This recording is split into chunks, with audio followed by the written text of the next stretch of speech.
Now live. Thank you very much.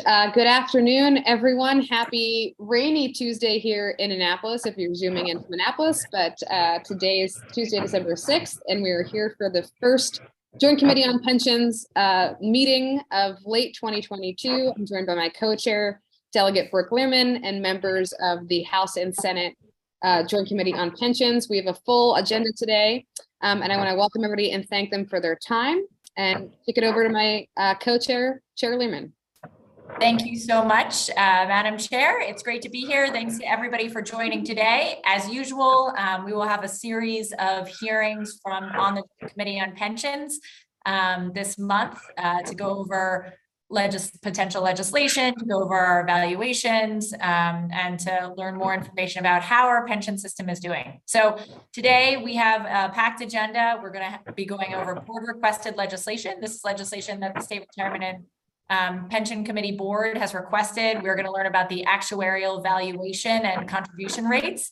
And we're going to have a discussion of our amortization policy. So we're going to start with legislation. And for that, we have the wonderful Ann Gothrop, the Director of Legislative Affairs for the SRPS.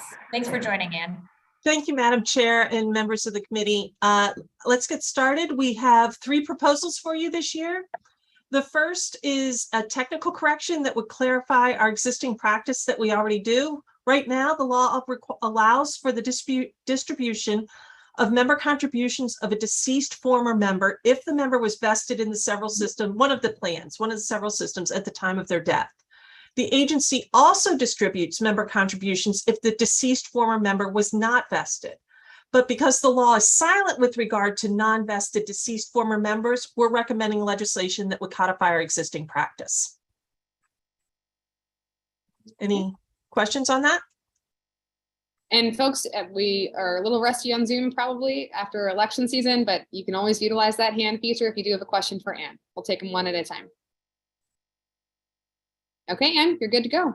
All right. The next proposal addresses issues with legislation over the last several years that have moved groups of employees from the employees pension system into the correctional officer system. You all are really familiar with all of these bills. The first piece would correct an oversight with the 2022 legislation that moved the DJS case managers and group life managers into the correctional officer system. Similar legislation over the years from 2016, 17, and 18 included provisions that protected the unused sick leave for these members that they had earned in the employee system before being involuntarily moved into the correctional officer system from these bills. We're recommending legislation to amend the 2022 legislation that would preserve their unused sick leave like we have for all of the groups before. Great. Any questions from the members? Okay, keep going. Right. The second piece of this proposal has to do with the groups of employees from 16, 17, and 18. And even 22 that were moved into the cores. As with each of these bills, like we just discussed, they're involuntarily moved into the correctional officer system. So as each of the bills were enacted, the employees were all given the option to move their employees' pension system service into the correctional officer system. Or they could start fresh and just keep it in the employee system and start earning credit in the correctional officer system. However, if they elected to move their service over, they had to make this transfer within the first year of moving into the correctional officer system, or if they missed that year window, they had an additional 3 years after moving into the system to request a waiver of the 1-year transfer rule. The write-up you all have from us really goes into a lot of detail about the differences between the employee system and the correctional officer system, and indicates that for all of these bills, in every instance, it was to the member's advantage to transfer their service credit into the correctional officer system. Yet, despite us talking with them, counseling them, showing them examples, some still opted not to make this election. And we believe they probably did this. They probably opted not to transfer just because the decision confused them or overwhelmed them. We've all been in this situation where we're faced with something and we're just paralyzed. We don't know what to do, so we don't do anything. But now, with many of their friends retiring from the correctional officer system with much better benefits because they did transfer their service over, they realized the mistake they made.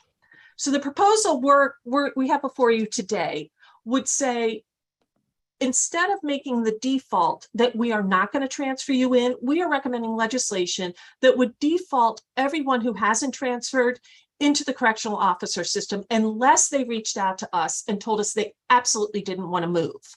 We looked into this. We found out that we tried to track down the numbers that we're talking about because I know that would be a concern for you. There will probably be a fiscal note to this. But what we found was that of the three, looking at 16, 17, and 18, in 16, there's no data on the exact number. I looked at the fiscal note and other things I submitted. We think there were probably about 425, 430 people total in the group. Of that, 14 remain that have not transferred. From 2017, 872 were in the total group and 38 still haven't transferred. And from 2018, 767 were in the total group and 57 still have not transferred. So in total so far, we're talking 109 people. So we don't think the note will be that high for this. We hope it's not that high. The system, we recognize that, the system, sure, if you don't do this, the system will save money. But at the same time, we are concerned that we are saving money now based on bad decisions people made out of fear or misunderstanding. And that's really why we're bringing this bill before you now. Thank you, Anne, and thanks for the detailed analysis in everybody's packets, which I neglected to mention at the beginning, should have been in your inboxes. Please let us know if you do not have the information. And we have a question. Delegate Resnick. Hi, thanks, Anne. Just out of curiosity, do you have a sense of what that, not necessarily what the fiscal note will be, that DLS is going to do that, but do you have a sense of the difference in benefits and multiply that times the 100 and something members that haven't transferred? Yeah. Well, I just don't think it's quite that simple, Delegate, because there's going to be how many people are in the group, how old are they, how close are they to retirement, what type of benefit, what kind of survivorship benefits do they have? So there will be other factors. I know last year's bill, I did look at this. Last year's bill, I think the fiscal note said there were 380 people that were impacted, and the first year liabilities were going to increase the first year by $1.5 million. We are talking here considerably less people than 387. Well, so like a third of that, not considerably, because I did say it's going to be like 110. So, maybe, but I'm not a fiscal note writer and I don't want to. But who is on this call with you all is our actuary. So maybe when they come up to talk, they might want to speak to that for a second. Good point. All right, thank you. We are quite the efficient joint committee with everybody in the room. Okay, Senator Griffith. Thank you. And I was coming from the same place, Ann. I was just trying to get a sense if the members were all over the place or if they were longer serving employees, and that might inform kind of what the long-term liability impact would be. But I think your answer to the delegate just said, hold off. We don't have that information yet. Well, you're right. Excuse me. I do. Before you go on, I wanted to speak to something you just brought up. We do know these will be longer serving people because everyone who had service, who was enrolled on or after 2008 was automatically moved over. So these are going to be people who have service that go before 2008. So the impact is probably sooner rather than later in terms of the impact to the liability. That's right.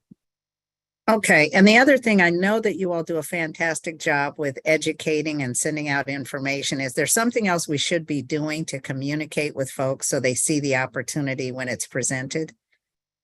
Well, we're working closely with AFSCME. I spoke to a group. Well, I was scheduled to speak to a group for AFSCME that they had set up for the group from 2022. I did this in June, and 2 people showed up. AFSCME is doing everything they can to get people to engage with us, to engage with them. It might help if DJS, the employers, became more engaged and really push their people to talk to their employee organizations or state retirement. Okay, fair enough. We'll look at that. Thank you, Madam Chair. Thank you, Senator. And thank you, Senator. And that brought up a great point. As we shift administrations, a recommendation to the next administration to make sure it's a priority to be more communicative with state employees. Okay. Senator Eckert, did you have your hand up? Yes, I did. And you know, we have a lot of annual mandatories in the state. Is that something that could be provided by Zoom to each potential candidate for that system so that they would have it and then at least have to acknowledge that they had that information? Would that be helpful? I think, and I'm looking to see, yeah, Ken Riat is our benefits administrator. And I think, you know, when we've sent these letters out to them with all of this information, I think we send it certified mail. Don't we, Ken? Don't we require some sort of notice that they received it? Hi, Ann and committee. No, we do not send it out certified mail, but we send multiple copies of these letters. As they get closer and closer to deadlines, we keep sending reminders to these people. And we do see people respond, you know, not to the first letter, but to the second letter, not to the second letter, to the third letter.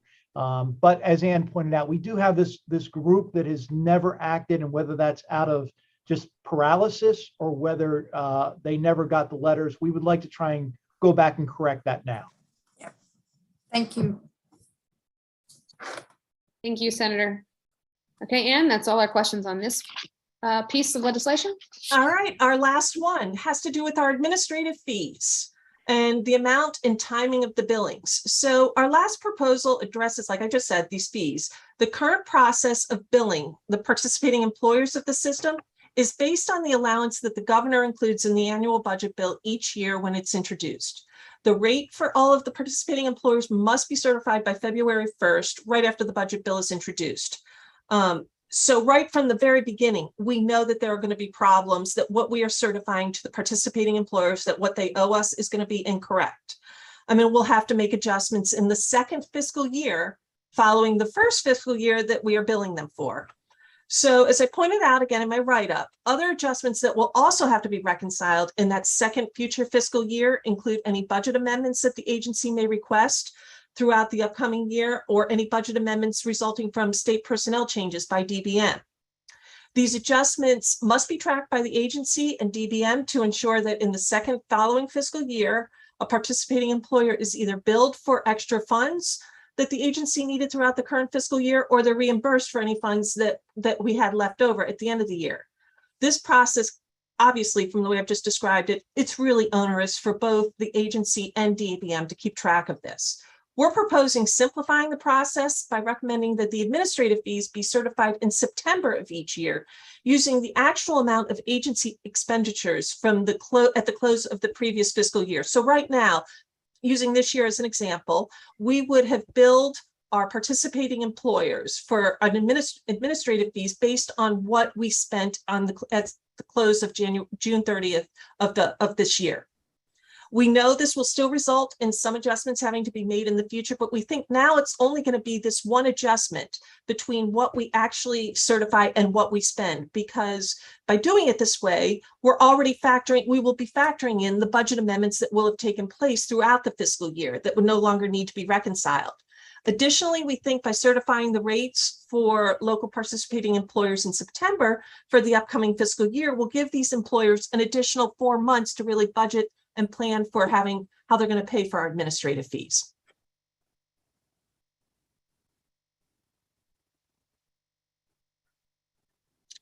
Any questions?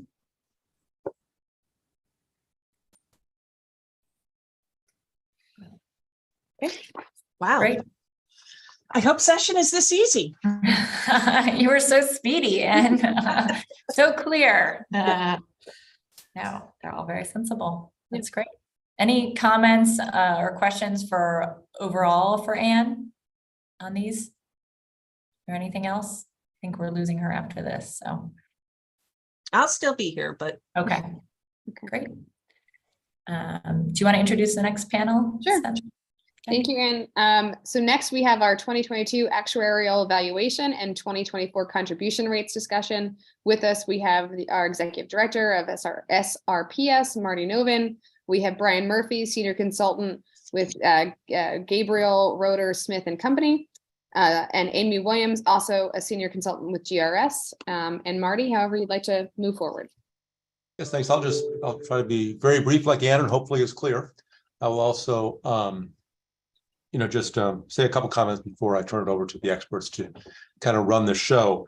But I do want to say that we avoided some pretty big hits this year with the market downturn, and we were able to do so. The funded status didn't take anywhere near as much of a hit as it otherwise would have, and the contributions for employers to the system aren't rising as they otherwise would have. And then really the three things that we did were our risk managed investment portfolio performed very well. While other systems on average lost 8% this, the last fiscal year, which is still pretty good relative to, the retail investor who probably lost 15 to 20% if they had their money overinvested in equities. But what we did, we were able to, while our peers were at -8%, we were at -3%. So the year before, we were able to harness our share of the record gains in a record year of performance. And we've been saying, I've heard Andy say to you ever since I've been here that what we do differently is we're trying to manage the risk on the downside. We did that successfully. That was a major accomplishment that Andy will talk more about next week when you hear from him about performance.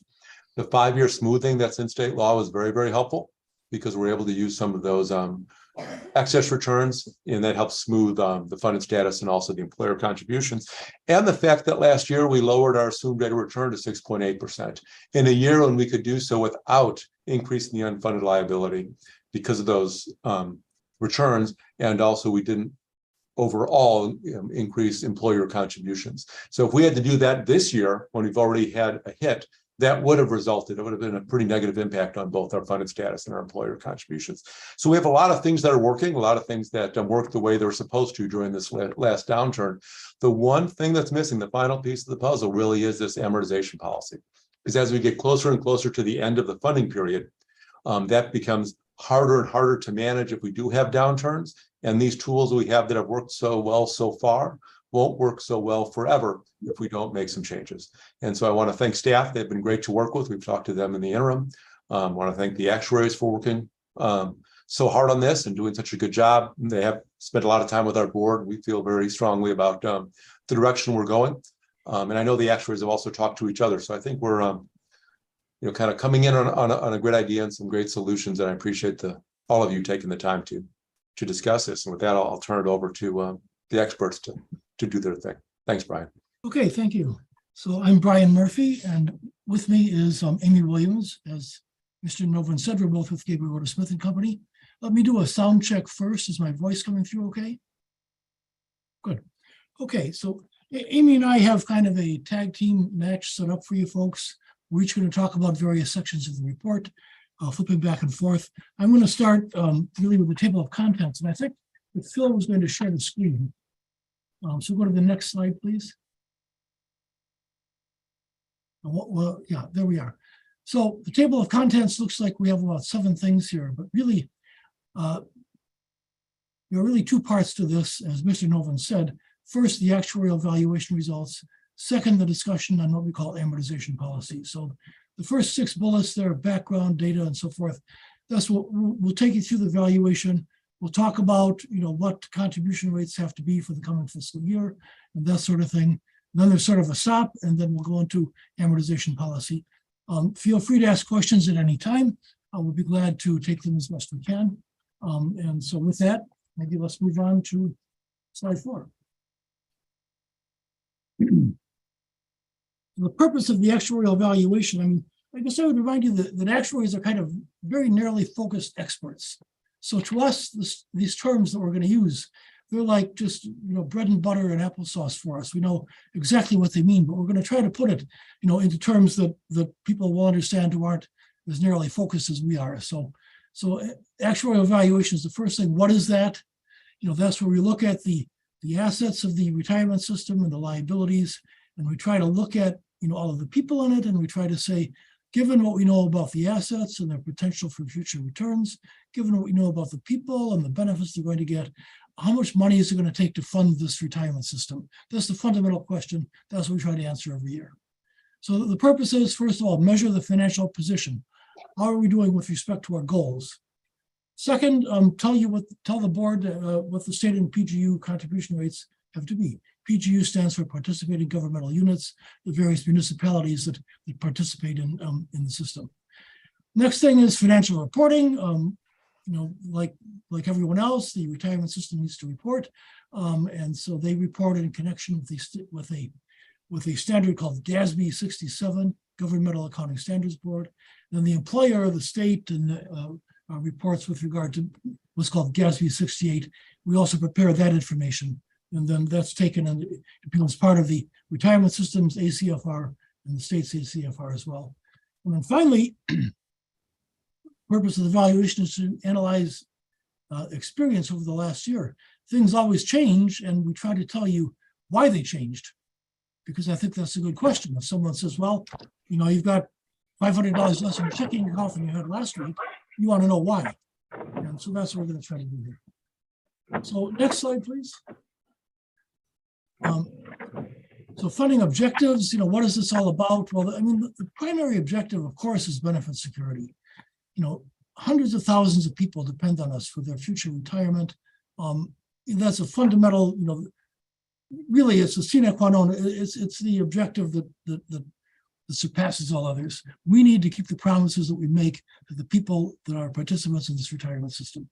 The next one is we'd like to have a kind of a stable pattern of contribution rates. It just doesn't work if the contribution rate goes up and down willy-nilly from year to year. It just can't be. The state can't print money that fast. They can't print it at all. And it wouldn't work. So we try to design a program where the contribution rates will not change dramatically from year to year. The next thing is, it's called intergenerational equity.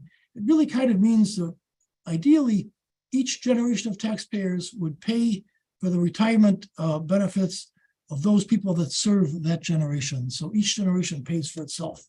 The fact is that in the very long term, we don't really know what retirement benefits will cost because we don't know what investment return is going to be. There's so many unknowns. So we call it a long-term goal, but we still have that in mind. And the next thing is we'd like to make a gradual steady process toward funding the system, stable or increasing ratio of assets to liabilities. The assumptions on the next slide. I don't think I'll take you through all of these, but the main assumption Mr. Novin already mentioned, 6.8% investment return.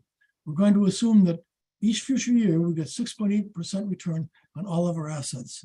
Last year it was, you know, not so good, but comparatively, it was good compared to our peers. But you know, when the markets rise, the boats rise. When the market falls, they fall.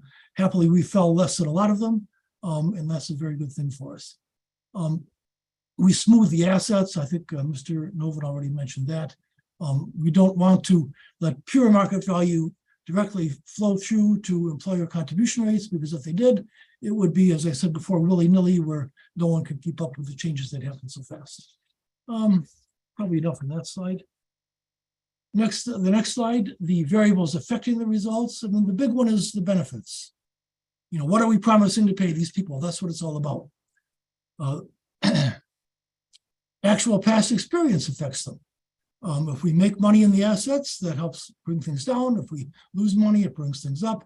If people retire sooner than we thought, it costs us more. If they retire later than we thought, it costs us less, et cetera, et cetera, et cetera. So actual past experience matters. And then legislative changes that the legislature has put through. I mean, some of these are not very large changes, but the 2011 change was significant, where basically the reform benefits were set up that affected, you know, service and people hired after 2011. Okay. Next slide, please. Finally, the funding policy we have to have. The funding policy is the board's instructions to us about how they want us to do these calculations. But when I started in this business, I thought, well, there's only one way to do this, because I was like a math student and there's only one answer to the question. But I learned later on from the people that trained me, well, no, you know, there's a goal of where you want to get, but there are different paths you can take to get there. So the funding policy is the path that the board lays out for us, that this is what we want you to do. And some of this is actually statutory and some is not, and some of it's quite technical, and I won't go into it all, but one important one is 5-year asset smoothing. Another important one that we'll be talking about later, you'll see under that, the third major bullet, it says state systems, single period closed amortization ending in fiscal 39.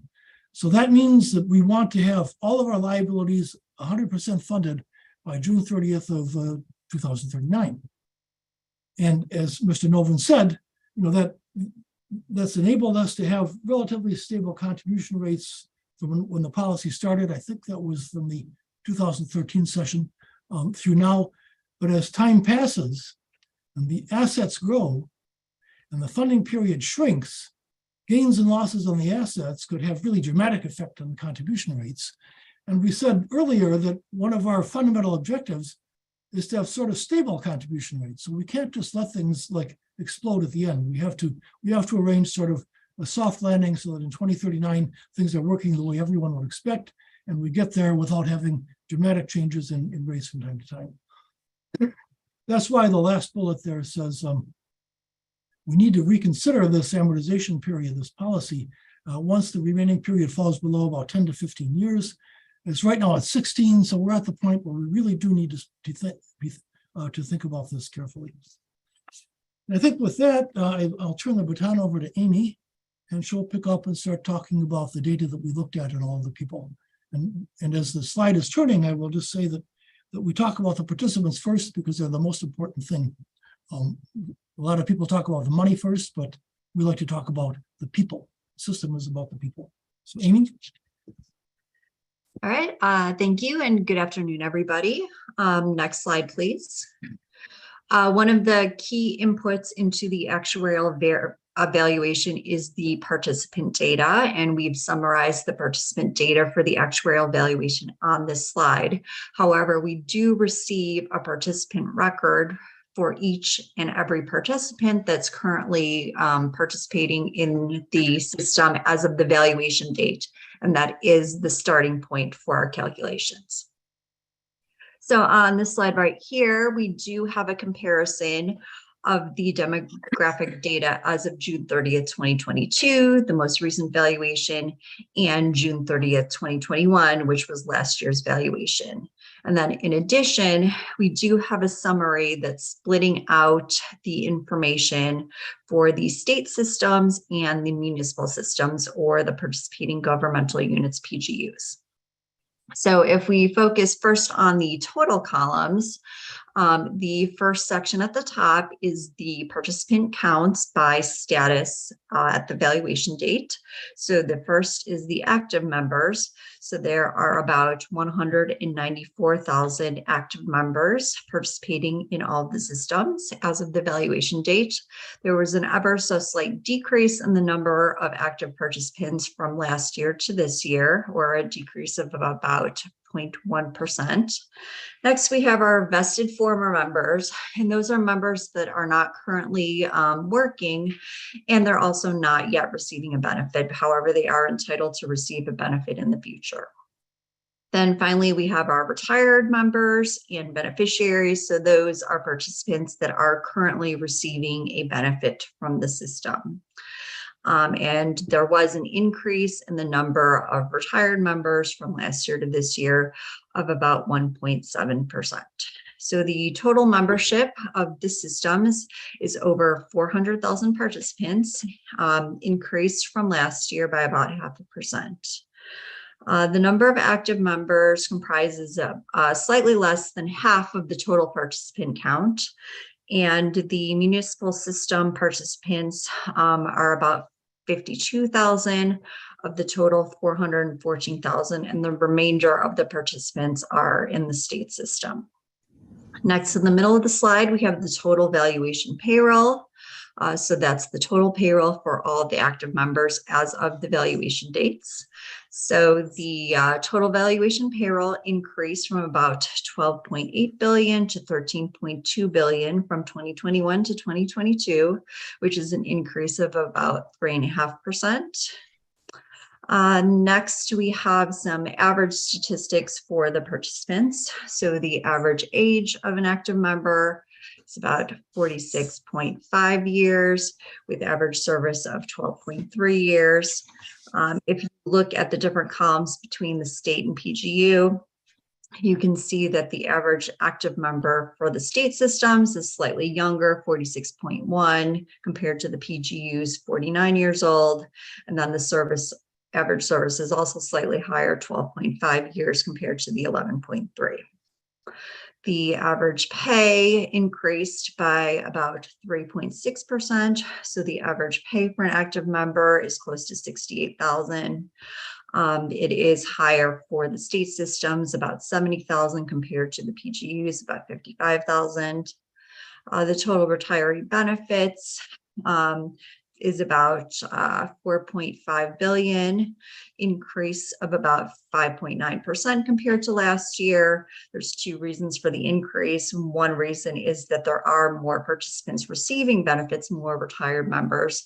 And then also the average retiree benefit has gone up as well to about $26,225 a year.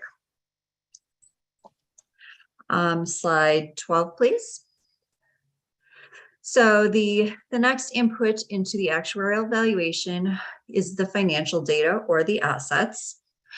So as you've heard, for the actuarial valuation, we don't directly use the market value of assets. We use what we call the actuarial value of assets, which is the smooth value of assets. So how that's calculated is we calculate an expected return based on the actuarial assumption of 6.8%.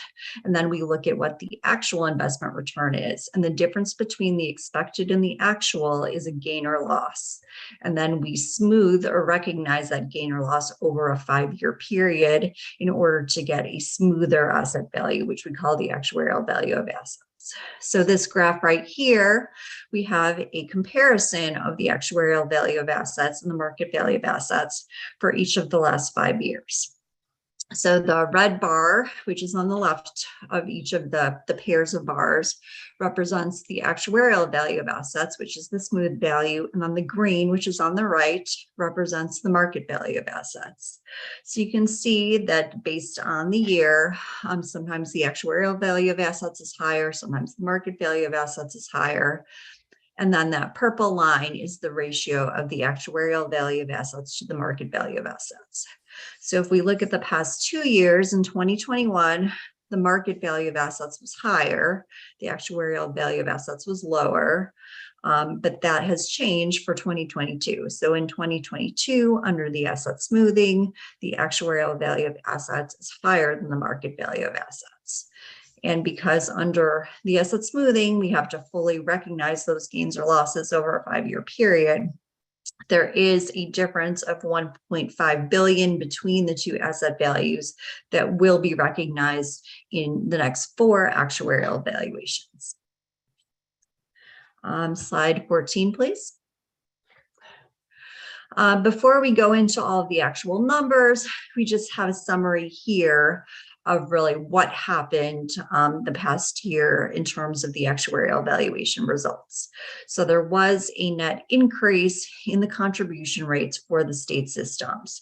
So there are upward forces increasing the contribution rates and then also downward forces decreasing the contribution rates.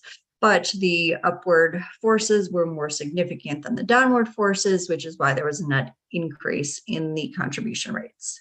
So I guess starting at the bottom with the upward forces, individual member pay increases were above the actuarial assumption, so that creates a loss, increases the rates. Then the COLAs, or the cost of living adjustments that were granted to retirees, they're tied to the change in the consumer price index. Inflation was high, therefore these COLA increases were higher than what we assume, because we don't assume that inflation is as high as it actually was. So that created a loss. And then to counteract part of that, we had some downward forces. So one was more investment return. And that's when we're looking at the smooth or actuarial value of assets. So although the market value of assets returned about a -3% because we use the asset smoothing method where we only recognize a portion of that loss in the current year. And then we also have some gains for prior years that we're recognizing this year. The return on the actuarial value of assets was 6.97%, which is higher than the assumed 6.8%. So that's how we came up with favorable investment return despite, the year that we had, which on a market value basis was not favorable. And then we had payroll increases, which were higher than assumed. And the reason that this is a downward force is because when we're calculating the unfunded liability portion of the contribution, we're spreading that dollar amount over a higher payroll base. So that results in a lower percent of pay contribution. And then finally, another downward force is that more members are in the reform systems as time goes on. And because those benefits are less, and the cost of providing them is less, over time, the cost of providing benefits overall to active members decreases, and that's current cost is called the normal cost of benefits. Next slide, please. On this slide right here, we look at the contribution rates for each of the 5 state systems, and we compare the contribution rates for fiscal year 2023, which was determined in the last valuation, and fiscal year 2024, which was determined in the 2022 valuation. So you can see for each of the state systems, there was an increase in the contribution rate. So the Teachers Combined System, TCS, 15.29%, increased to 15.48%. ECS, the Employees Combined System, increased from 21.3% to 21.73% of pay. State Police, 77.3% up to 79.49%. Judges, 40.02% up to 43%. And then LEOPS, law enforcement officers, 45.62% up to 46.76%. There are 2 components to this contribution rate. One is the budgeted contribution rate, which is calculated under the funding policy. So normal cost, the cost of benefits accruing during the year, plus amortization of the unfunded liability. So a portion to pay off the unfunded liability. So that's the blue portion of this bar. And then we have a little sliver at the top, and that is the portion for the reinvested savings. So there's an additional contribution equal to 75 billion in total across the 5 systems. And that's that reinvested savings portion, which is the green sliver at the top of the bar. Next slide, please. On this slide right here, we have a lot of numbers, but we did just go over some of them on the previous slide. So those are the ones at the top. So I won't go over all of those again. You can see the increase in the rates, that actual percentage increases if you would like. And then also the right-hand column is a total average or combined contribution rate across the 5 state systems.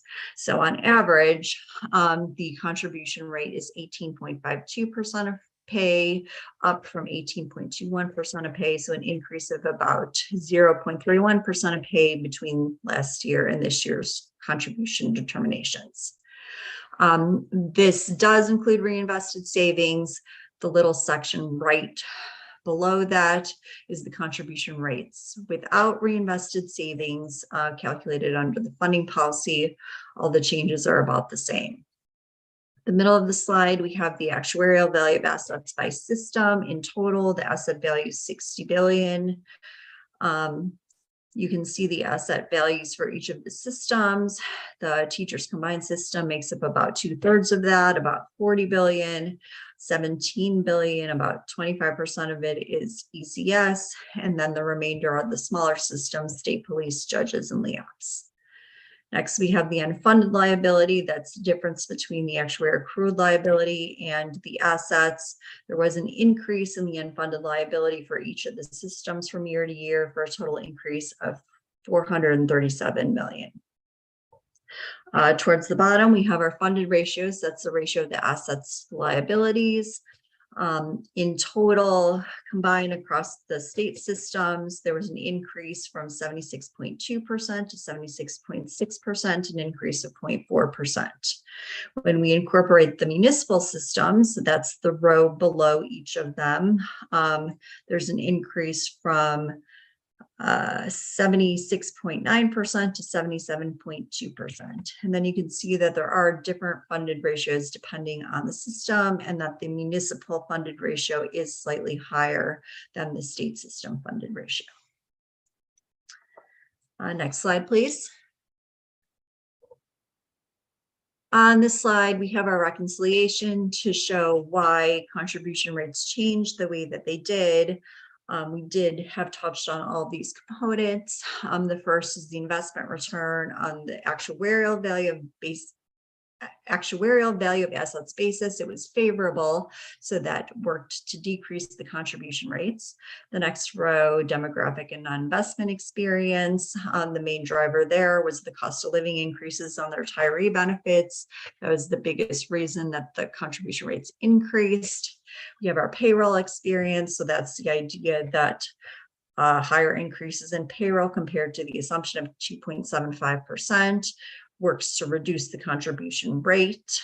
And then we kind of have an other catch-all category that are things that weren't easily attributable to one of the other categories to get our actuarial contribution rate, which was an increase. Then we add on our reinvested savings rates to get the rates that we've seen on those previous slides.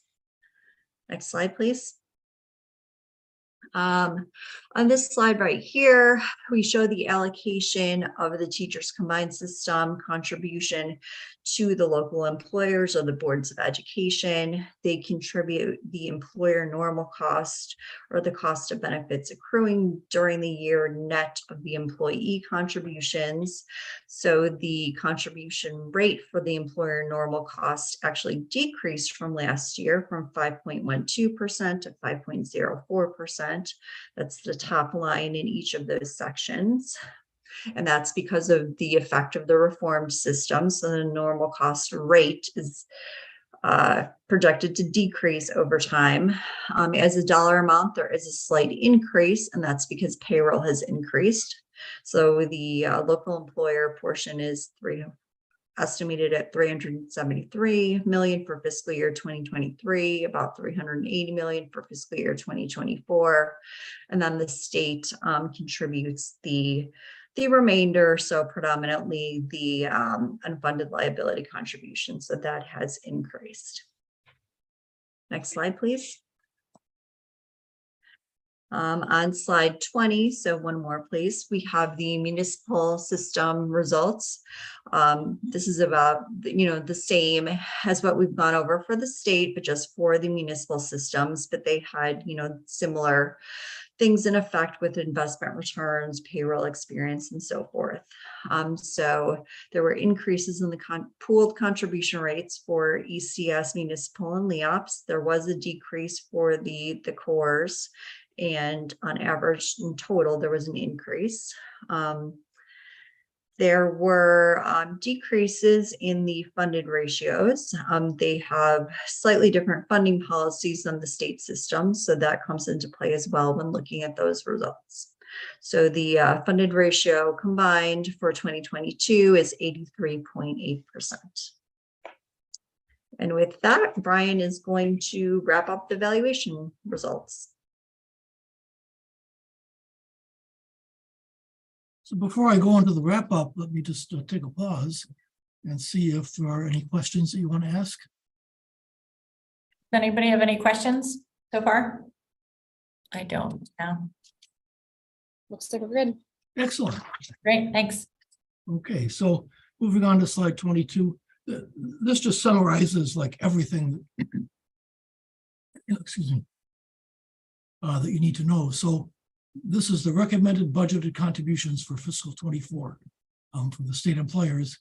It's shown separately by system, so the teacher system, the employee system, and so forth, each have different rates.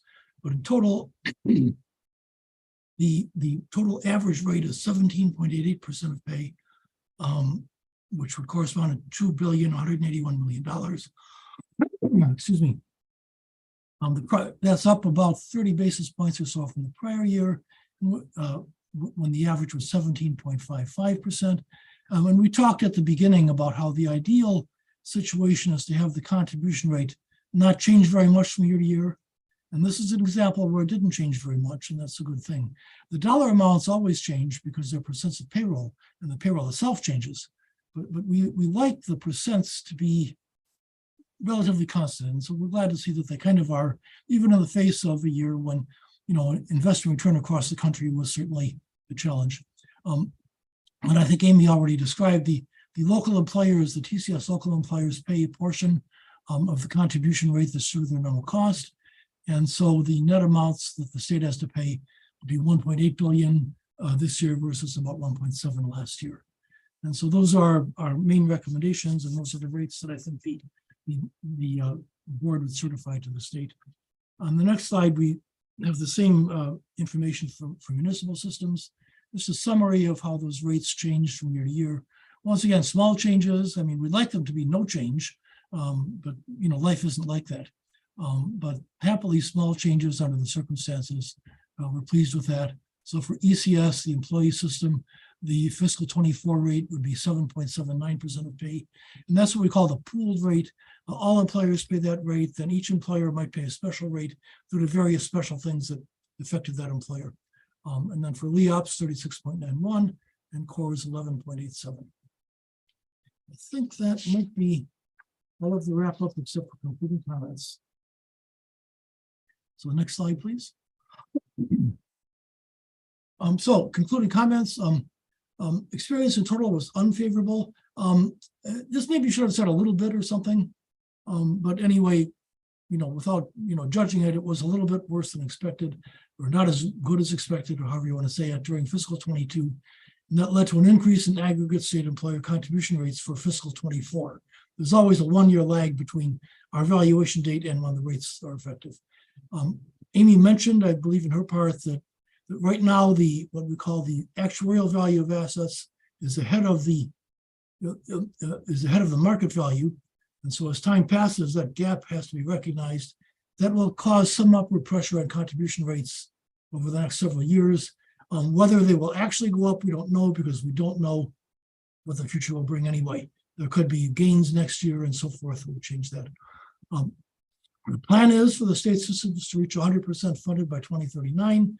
And then the last bullet, which is a segue into the next section, is that the current funding policy, the thing that says amortize everything to a fixed end date of 2039, that needs to be looked at to avoid volatility associated with what happens when that period is, 3 or 2 or 1 year left. So I think that concludes the valuation part of our discussion. And so with that, if there are any other questions, we'll be glad to take them. And then I'm not sure, Martin, are you going to make an introduction to the amortization section, or do we just roll into that? I would just roll right into the next topic. I think they're related. That's great. Thank you. Does anybody have any questions, though? If you have a question in the middle, feel free to raise your hand. So Martin, go for it. No, I'll let our experts do their thing. Okay. Okay. Amy's going to pick up and give you, we call it a primer on amortization policy, just tell you what it is, and kind of how it works. And then we'll talk about a policy that the board supported, the SRA board supported for changes going forward. So Amy, please take it away. All right, slide 26, please. So to start off, the state's contribution is comprised of two components. The employer normal cost, so that's the cost of benefits for the current year, net of employee contributions. And then the second component is a payment to amortize or pay off the unfunded liability. And the unfunded liability is the portion of the present value of future benefits that's assigned to past service that is not funded by current assets. So on the right, we have the state's contribution and the two individual components. We've got the normal cost, so that's 5.34% of pay, or about 30% of the total contribution rate. And then we've got our payment to amortize the unfunded liability, that's 12.54% of pay, or about 70% of the total state contribution for fiscal year 2024. Next slide, please.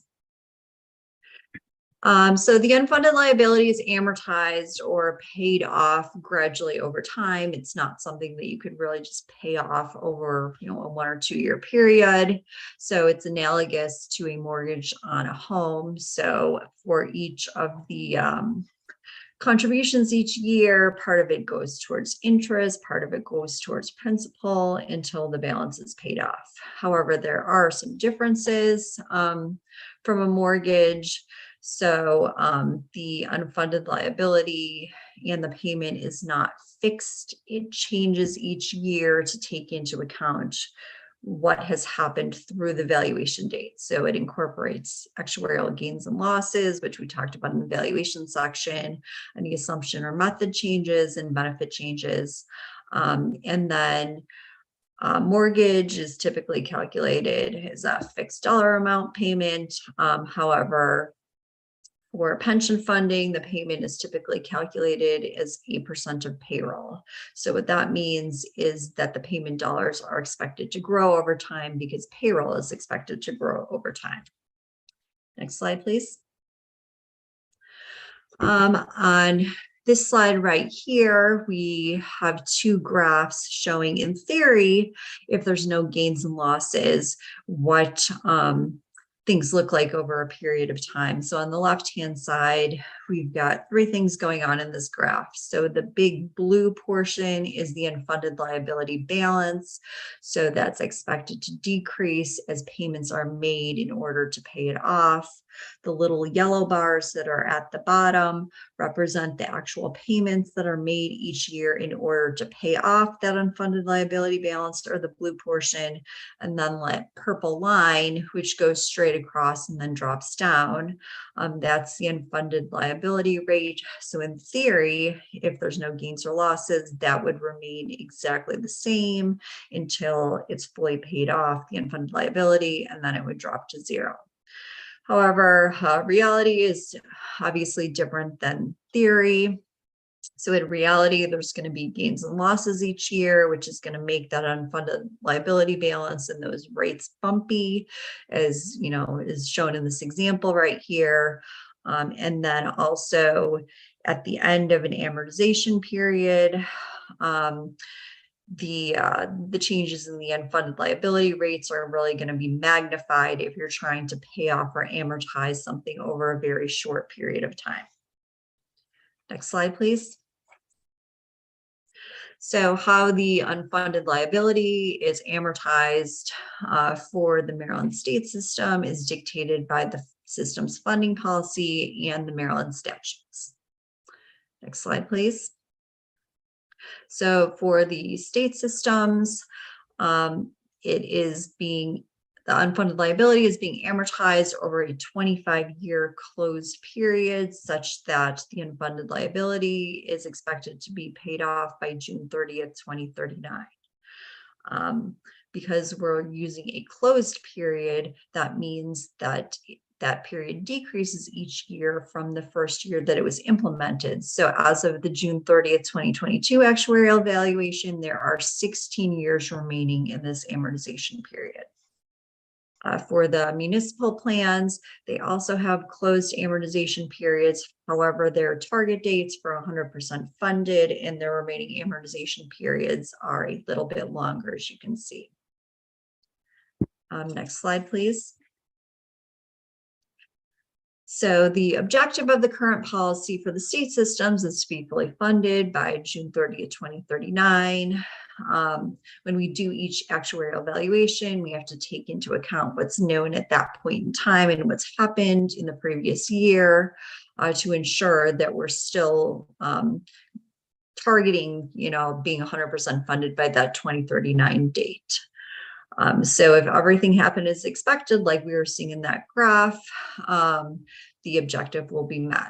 However, as we see in each actuarial valuation, there's gains, there's losses, there's changes in assumptions. And as we get closer and closer to that 2039 date, there could be extreme volatility in terms of the contribution rates in order to try to meet that objective while remaining with this current amortization policy. And we'll see, next slide, please, an example of that potential volatility. So on this slide right here, we're comparing two funding policies or amortization policies. So the blue is the current funding policy. So the numbers on top of those bars represent the remaining amortization period in each future year. So we're in 2022 right now. So we have 16 years remaining to amortize any unfunded liability. So that's a somewhat longer period of time. So it doesn't move contribution rates as much. However, if, for example, this is illustrating a negative 10% investment return in each given year. So a negative 10% investment return in 2022, when we're amortizing that loss over 16 years, is going to look a lot different than if we're trying to amortize a loss from a negative 10% return with only, for example, 2 years remaining in the amortization period, as you would see on the right-hand side of the slide under 2036. And in comparison, if the unfunded liability were to be amortized over a 15-year rolling or open period, that means that in each future valuation, that amount is going to be amortized over a new 15-year period. So the amortization period is not getting shorter and shorter. Therefore, it's able to better handle, a larger loss or gain in terms of not affecting the employer contribution rate as much. And, that's what we're really focusing in on with this amortization policy that we've been looking at. So with that, I will turn it to Brian to talk more specifics.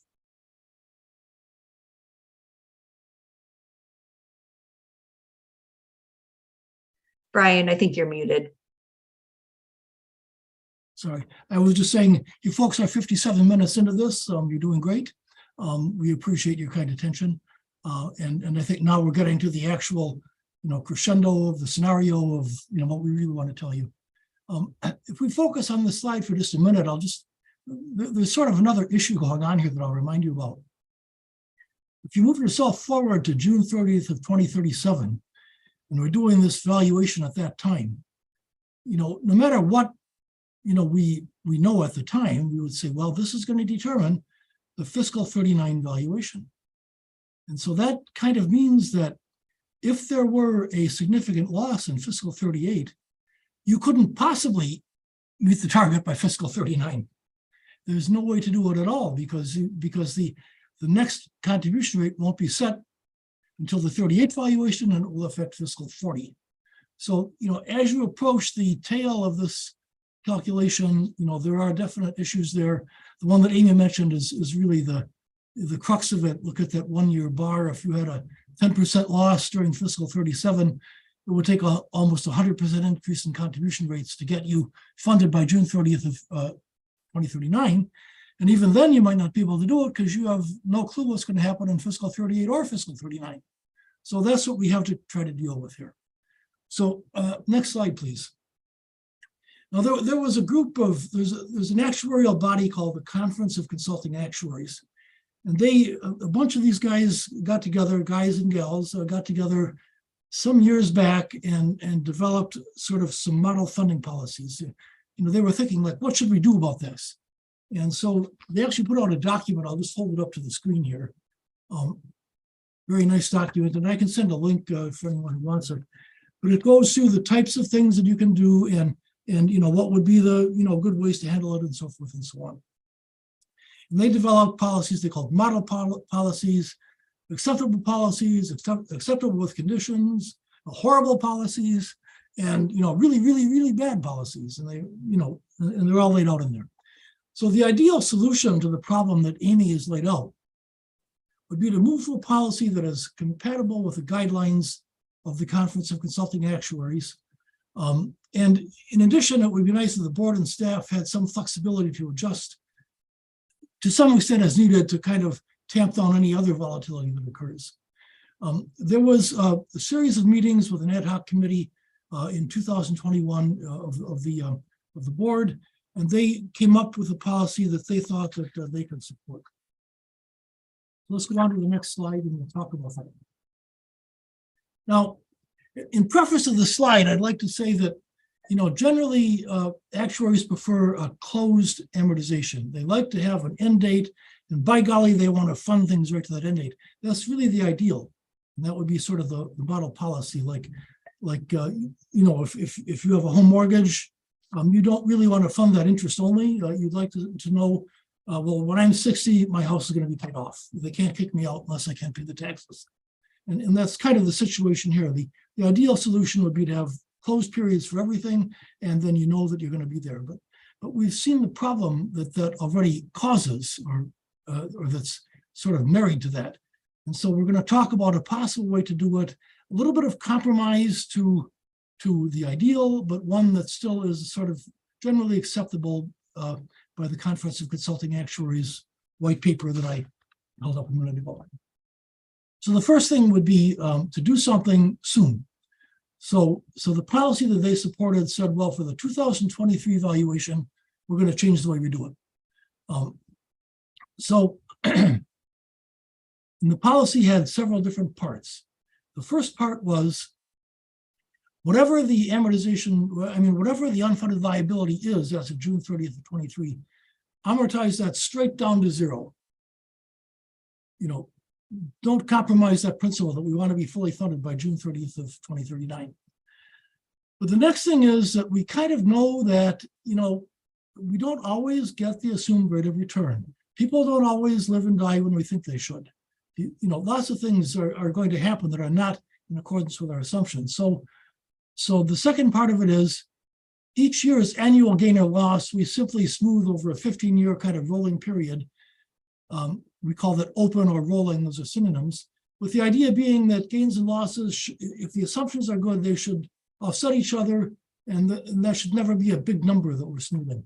It might be, but it shouldn't be, okay, but it might be, and I've seen that happen. Now, if we change assumptions kind of mean like you've recalibrated the whole thing. So if you change assumptions, we think that should be paid off over a closed period. It should be a long period, particularly because if the assumption causes an increase in liabilities, we want the board and the state to have the flexibility to do the right thing and pick the right assumption without, killing the budget. So we think that a long period is useful there. The plan amendments, which usually are increasing benefits, not always, we think that those should be amortized over various closed periods. Those are specific cases where we say we're going to spend some money. And so you're setting up a new liability, and you should have a plan for funding that over a defined period. And that way, anything that comes up in the future, a couple of things will happen. First, today's liability will be 100% paid off in 2039. Second, if we add liabilities, we're going to pay them off over a fixed target. And third, if we change assumptions, we're going to deal with that over a long target. And then fourth, this probably will work out, okay in the long run. It will be much better than what we have because it doesn't have sort of the seeds of its own problems built into it because of that 15-year rolling period for gains and losses. We had talked about, should that be a closed period? And if it were, recall that as you become more and more fully funded, the asset pool grows and grows and grows, and gains and losses on those assets can be really, really big numbers. And so when you have a closed period, once 15 years have passed, and I probably won't, I don't even know if I'll be alive 15 years from now, but those periods will start rolling off, and somebody is going to say the rate goes up, the rate goes down, the rate goes up, the rate goes down. I can't live with that. Why did you set that up that way in 2022? Well, they won't be talking to me, but they'll be talking to somebody else.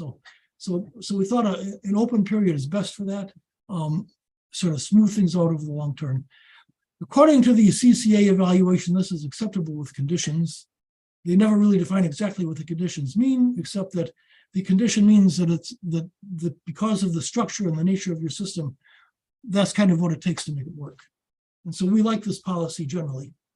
If you move on to the next slide, just a couple more comments. Kind of already said this. The open period that we've talked about for the gains and losses is not one of their model practices. They'd like it to be every year closed, and so would we. But the problem is 15 years from now, you'd have this constant change in contribution rates that wouldn't be livable, and somebody would eventually change it to do something else. So that's why we're not really pushing that one. Closed periods would result in significant volatility unless we can actively manage the bases, which could be done. You could say, well, we're going to use for the gains and losses each year, they'll each be over a closed period with a fixed end date. And then if things are kind of complicated, then we'll have somebody combine the bases in a way that smooths out the contribution rate. So doing that is like, well, who's going to do that? What are the conditions? How will they do that? Who's going to, should we combine them to make the rate as high as possible, as low as possible? I mean, you would get into so many considerations that we're kind of advising against that. So with that, we can move on to the next slide. Slide 36. So sort of the summary and the recommendation. The current policy will lead to quite volatile contribution rates as this period winds down. So right now, there is no real problem. And that's the advantage of action today, because no particular big change is caused by action today. But there is a future problem that we can deal with today.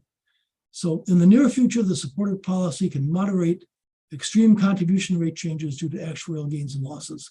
Right now, a gain or loss is going to be amortized over 15 remaining years. That's still going to be fairly smooth. But next year it's 14, next year it's 13, then 12, 10, and so forth. We do caution you that this policy will result in what we call, or may result in what we call a GASB crossover point. Because the way the GASB accounting standards, and you'll recall that we talked about that at the beginning, one of the purposes of our work is to provide accounting information for the state and the retirement system. And they kind of make you do something that says you can use the system's assumed rate of return, the 6.8%, provided A, that it meets the actuarial standards, and B, that somehow the closed benefits are fully funded if you assume it all works under some conditions. And when you have a floating period, if you have an open period for gains and losses, then it's a loss re-amortizing that won't be met. So it could be that in some year, instead of using 6.8%, you might say, well, I'm sorry, we've got to calculate the liabilities at 6.4% just for accounting purposes, wouldn't affect contribution rates. So that's a little bit of a drawback. I don't know how big of a drawback that is. Whether or not the current standards would even be in effect when this happens, I don't know. So other recommendations on the next slide. A couple more things to think about. It should be part of this policy. It's not only amortization, but at least as an actuary, and I've been in this business for 44 years now, I've seen a lot of good things and I've seen some really unhappy things. And one of the unhappy things happens if you have a bunch of gains and the contribution rate goes down too much.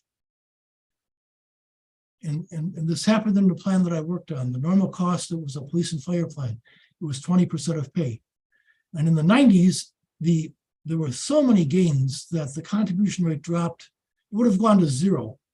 But the board wisely said, let's not let it go below 2% of pay. Then the OOs came along and there were losses. And the contribution rate went from 2% of pay to 20% of pay in a heartbeat. The result was, we can't live with these volatile plans. We have to close the plan. And so one of the recommendations here is don't let the contribution rate fall too much no matter what happens. Always pay the cost of each year's service as it accrues, the normal cost. No matter how much you think extra is in the books, it might not be extra because you don't know what the future will bring.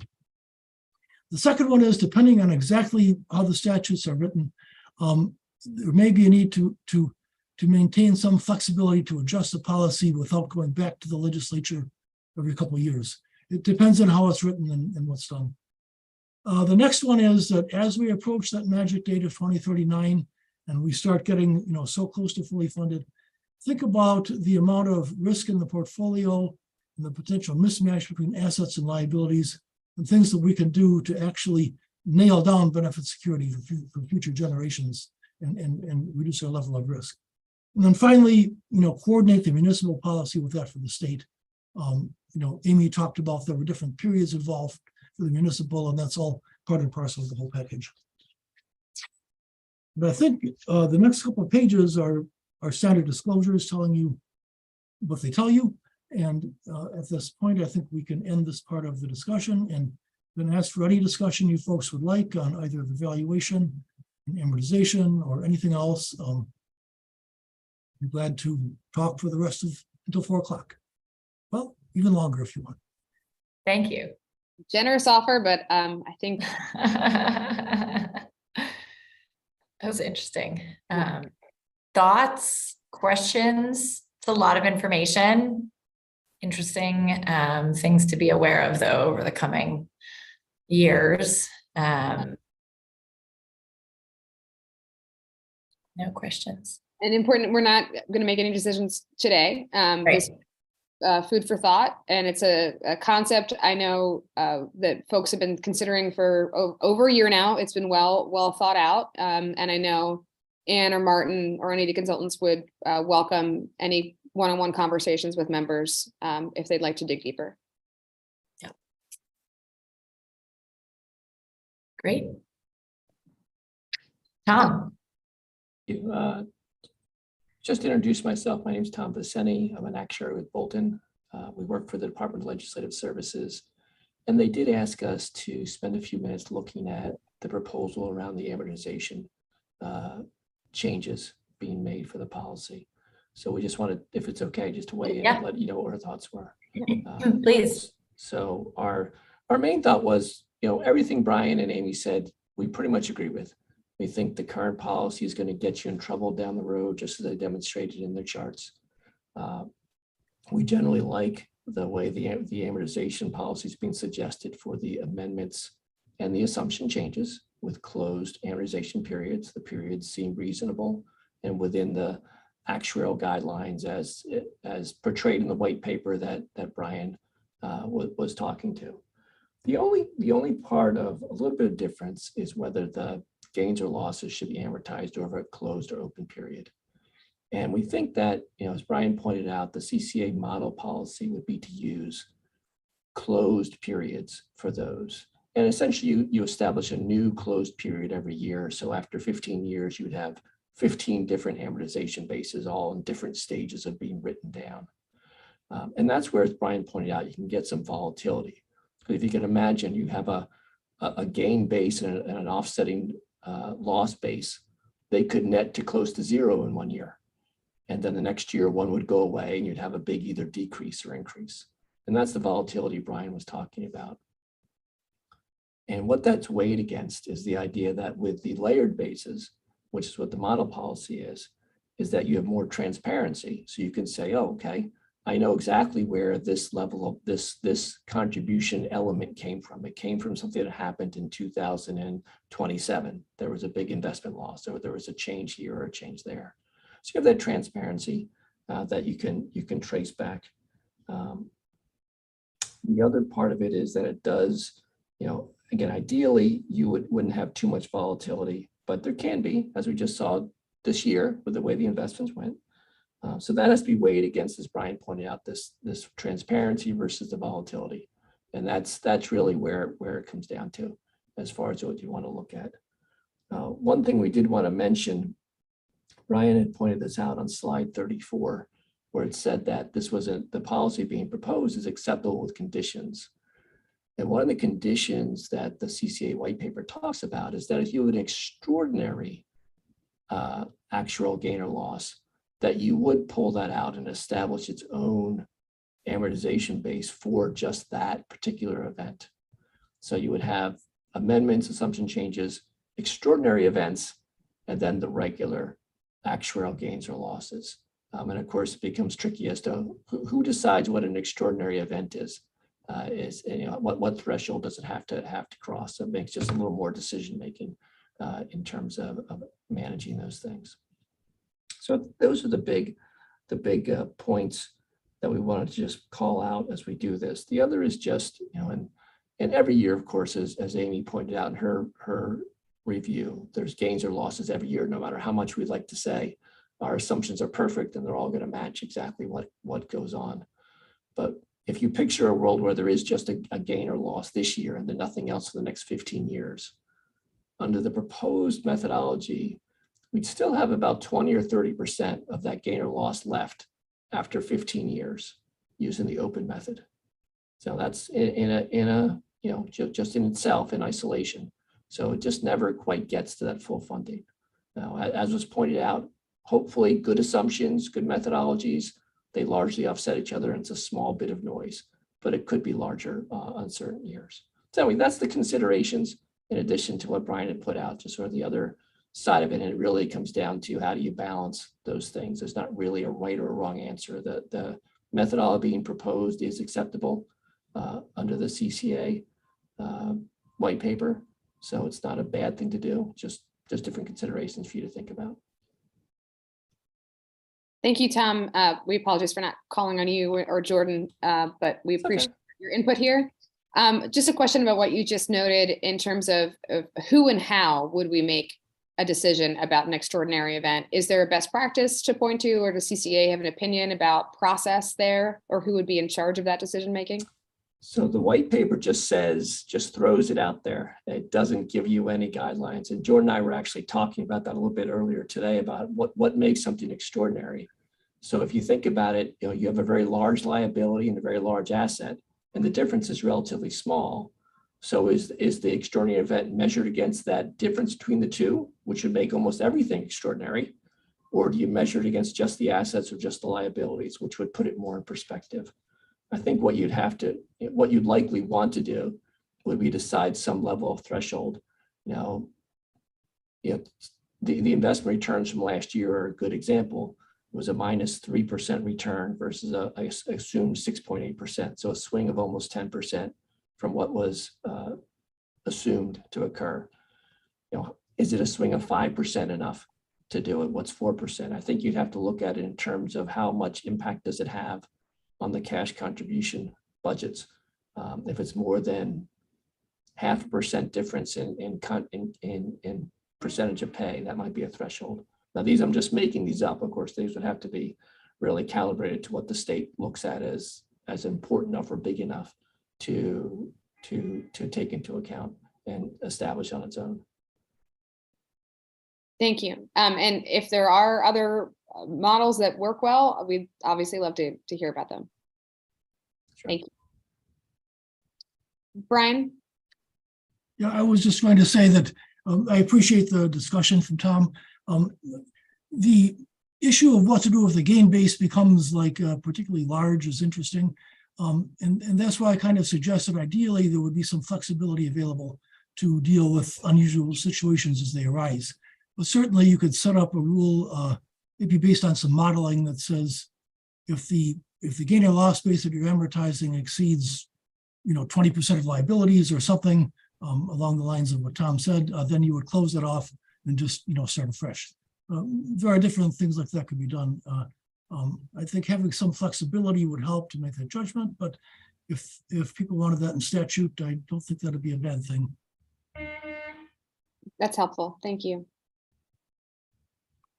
We have any questions or thoughts from members?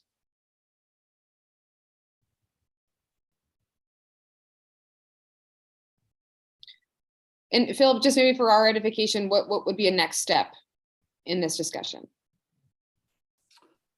So next meeting will be on the 14th at 3:30. We'll have the investment overview and then your decision-making process. So the presentation that Anne did earlier today about the board requested legislation, and then this would be something I think you probably want to include in that scope of decision-making, and we can kind of craft that up in relation to starting with the board's proposal, and then to the extent the committee wants to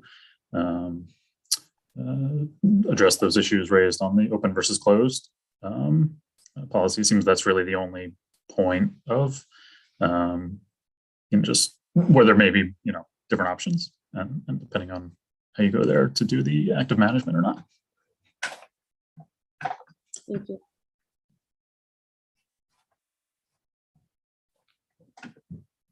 Okay. It's great.